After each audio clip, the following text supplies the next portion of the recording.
Hello good morning friends. आपका स्वागत है business success Lalitpur YouTube channel पर। आपके लिए यहां पर प्रतिदिन यूपीटीईटी से संबंधित पर्यावरण तथा बाल मनोविज्ञान की क्लासेस दी जा रही हैं, जबकि यूपी होमगार्ड से संबंधित आपकी सामान्य अध्ययन में पॉलिटी, ज्योग्राफी और मॉडर्न हिस्ट्री की क्लासेस दी जा रही हैं। तो आप लोग मेरे चैनल के साथ जुड़कर अपनी तैयारी को बेहतरीन बना सकते हैं। आपके लिए यहाँ पर बहुत ही इम्पोर्टेंट प्रश्न प्रोवाइड कराए जाते हैं, जो कई बुक्सों का कलेक्शन होता है उससे छाट कर आपके लिए हैंड रिटन नोट्स के रूप में आपके लिए नोट्स प्रोवाइड कराए जाते हैं। तो आप लोग मेरे चैनल का सपोर्ट करिए और ज़्यादा से ज़्यादा शेयर करिए, जिससे मेरा यूट्यूब चैनल आगे बढ़ सके। चलिए चलते हैं अपने प्रश्नों की ओर। राष्ट्रीय वन नीति 1952, राष्ट्रीय वन नीति कब आई थी? सबसे पहले प्रश्न तो यही बनता है कि राष्ट्रीय वन नीति कब आई थी। तो राष्ट्रीय वन नीति 1952 राष्ट्रीय वन नीति के अनुसार कम से कम 1/3 अर्थात 33% भाग पर कुल क्षेत्रफल के आधार पर वन होना आवश्यक होता है। किसी देश के लिए इसे अपने जो भारत देश है उसमें कहा गया है राष्ट्रीय वन नीति के सारे क्षेत्रफल के अनुसार देखा जाए तो 1/3 यानी 33% भाग पर कुल क्षेत्रफल के वन होना अति आवश्यक होता है। आइए आगे चलते हैं। देहरादून में स्थित भारतीय वन सर्वेक्षण विभाग प्रत्येक 2 वर्ष में उपग्रह के माध्यम से वन स्थिति रिपोर्ट जारी करता है। देहरादून में स्थित भारतीय वन सर्वेक्षण विभाग कहाँ पर है? तो देहरादून उत्तराखंड में प्रत्येक 2 वर्ष में उपग्रह के माध्यम से अपनी वन स्थिति रिपोर्ट जारी करता है, जिसमें प्रत्येक राज्य की वन स्थिति के बारे में बताया जाता है। भारत वन स्थिति रिपोर्ट 2021 के अनुसार देखा जाए तो मध्य प्रदेश सर्वाधिक वन क्षेत्र है, जहाँ पर सर्वाधिक क्षेत्रफल में वन पाए जाते हैं। अभी भी वर्तमान में भी वन के क्षेत्रफल में देखा जाए तो सर्वाधिक वन मध्य प्रदेश राज्य में मिलते हैं। IUCN एक संस्था होती है, एक अंतर्राष्ट्रीय संस्था है जो विलुप्त प्रजातियों से संबंधित सूची जारी करता है, जिसमें पेड़ पौधे जीव जंतु आदि आ जाते हैं। अंतर्राष्ट्रीय प्रकृति संरक्षण संघ प्राकृतिक संसाधनों के लिए समर्पित एक संगठन है। IUCN की स्थापना 1948 में, जिसका मुख्यालय जेनेवा के स्विट्जरलैंड में स्थित है। यह प्रश्न कई बार यूपीटीटी की परीक्षा में पूछा जा चुका है। IUCN की स्थापना कब हुई थी? 1948 में हुई थी, जिसका मुख्यालय जेनेवा के स्विट्जरलैंड में स्थित है। IUCN द्वारा जारी की जाने वाली लाल सूची के संकटग्रस्त सभी जीवों जैसे पादप, जंतु, कवक आदि के बारे में जानकारी उपलब्ध कराता है। IUCN संस्था क्या करती है? यह जीवों से संबंधित उनकी विलुप्त प्रजातियां जो समय के साथ विलुप्त होती जा रही हैं उनकी एक सूची जारी करता है, जिसमें लाल सूची जारी करता है, जिसमें जो कई सालों यानी उसमें एक समय होता है जब से वह दिखते नहीं है तो उन्हें उस सूची के अंतर्गत डाल दिया जाता है, जिसे हम क्या कहते हैं? लाल सूची। विश्व की सबसे बड़ी मछली व्हेल शार्क है। IUCN international union for conservation of nature. यह भी पूछा जा चुका है कि IUCN का फुल फॉर्म क्या होता है?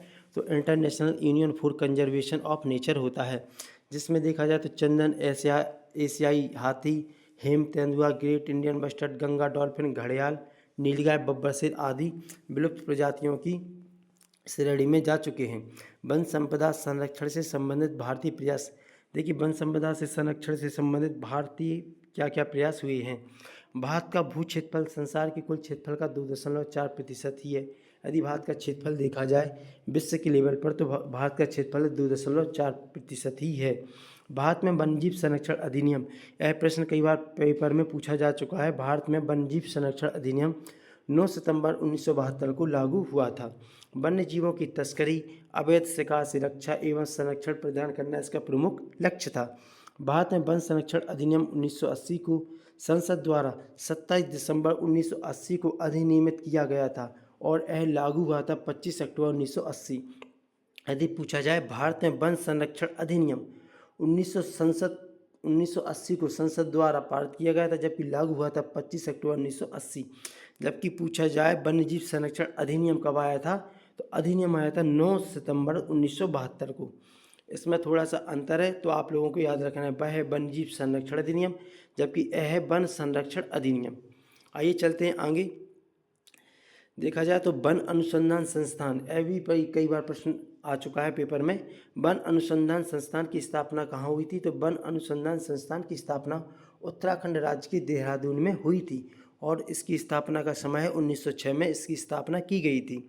चिपको आंदोलन, कई बार वेरी वेरी इंपॉर्टेंट प्रश्न होता है यूपीटीईटी में पर्यावरण से संबंधित कि चिपको आंदोलन का संबंध किस व्यक्ति से है? तो चिपको आंदोलन मूल रूप से वनों की कटाई के विरुद्ध यह आंदोलन था। इस आंदोलन में मुख्य सक्रिय भूमिका निभाई थी चंडी प्रसाद भट्ट एवं सुंदरलाल बहुगुणा जी ने। तो यह प्रश्न पूछा जाता है कि चंडी प्रसाद भट्ट या सुंदरलाल बहुगुणा ने किसका नेतृत्व किया था? तो चिपको आंदोलन। वन एवं वन्य जीवों के संरक्षण में अभूतपूर्व योगदान के लिए राजस्थान सरकार के वन विभाग द्वारा अमृता देवी बिश्नोई स्मृति पुरस्कार प्रदान किया जाता है। यह पूछा जाता है अमृता देवी बिश्नोई पुरस्कार किससे संबंधित है? तो यह है वन एवं वन्य जीवों के संरक्षण से संबंधित योगदान देने के लिए। प्रोजेक्ट टाइगर 1973 में आया था, प्रोजेक्ट हाथी 1992 में, जैव विविधता अधिनियम बना था 2002 में, वन संरक्षण अधिनियम 1980, पर्यावरण संरक्षण अधिनियम 1986। यह प्रश्न ऐसे हैं जो डायरेक्ट प्रश्न पूछे जाते हैं, तो आप लोगों को इनकी डेट याद रखना है। प्रोजेक्ट टाइगर 1973, प्रोजेक्ट हाथी 1992, जैव विविधता अधिनियम 2002, वायु प्रदूषण निवारण एवं नियंत्रण अधिनियम 1981, जल प्रदूषण नियंत्रण अधिनियम 1974। आप लोगों को यह डेट बहुत अच्छे तरीके से याद करना है। राष्ट्रीय कृषि वानिकी अनुसंधान संस्थान कहाँ पर है? यह है झांसी में, स्थापना हुई थी 1988 में। राष्ट्रीय कृषि वानिकी अनुसंधान संस्थान कहाँ स्थित है? झांसी, यूपी। WWF का पूरा नाम क्या होता है? World wild life fund. यह भी प्रश्न पुरानी परीक्षाओं में पूछा जा चुका है। WWF का पूरा नाम क्या होता है? तो वर्ल्ड वाइल्ड लाइफ फंड। वर्ष 1961 में इसकी स्थापना हुई थी। इसका प्रतीक चिन्ह से यदि इसका प्रतीक चिन्ह पूछा जाए तो ज्वाइंट पांडा को अपनाया गया है। इन्होंने अपना प्रतीक चिन्ह रखा है ज्वाइंट पांडा। भारत में वन्यजीव सप्ताह मनाया जाता है 2 से 8 अक्टूबर के मध्य मनाया जाता है। भारत में यदि पूछा जाए वन्यजीव सप्ताह कब मनाया जाता है? 2 से 8 अक्टूबर के मध्य मनाया जाता है। विश्व पर्यावरण दिवस, कई बार प्रश्न आता है, नॉर्मल ही है, यह प्रश्न सभी को याद रहता है। विश्व पर्यावरण दिवस 5 जून को मनाया जाता है। विश्व वानिकी दिवस 21 मार्च को मनाया जाता है।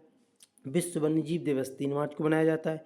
राष्ट्रीय वनीकरण एवं पारिस्थितिक विकास बोर्ड NAEB की स्थापना 1992 में हुई थी। विश्व पृथ्वी दिवस 22 अप्रैल, विश्व जल दिवस 22 मार्च, विश्व बाघ दिवस 29 जुलाई, विश्व गौरैया दिवस 20 मार्च। यह आपके पर्यावरण में बनने वाले बहुत महत्वपूर्ण प्रश्न थे जो आपके लिए पेपर में बिल्कुल डायरेक्ट छपे मिलेंगे, यह मेरी गारंटी है। आप लोग मेरे चैनल के साथ जुड़े रहिए, यहाँ पर वही कंटेंट दिया जाएगा जो आपके लिए पेपर के हिसाब से बहुत ही महत्वपूर्ण है। यह आपके लिए बहुत मेहनत करके नोट्स बनाए जाते हैं, तो आप लोग मेरे चैनल को लाइक, सब्सक्राइब और शेयर जरूर करिए, जिससे आपके लिए आगे लाइव क्लासेस भी उपलब्ध कराई जाए। थैंक यू, धन्यवाद।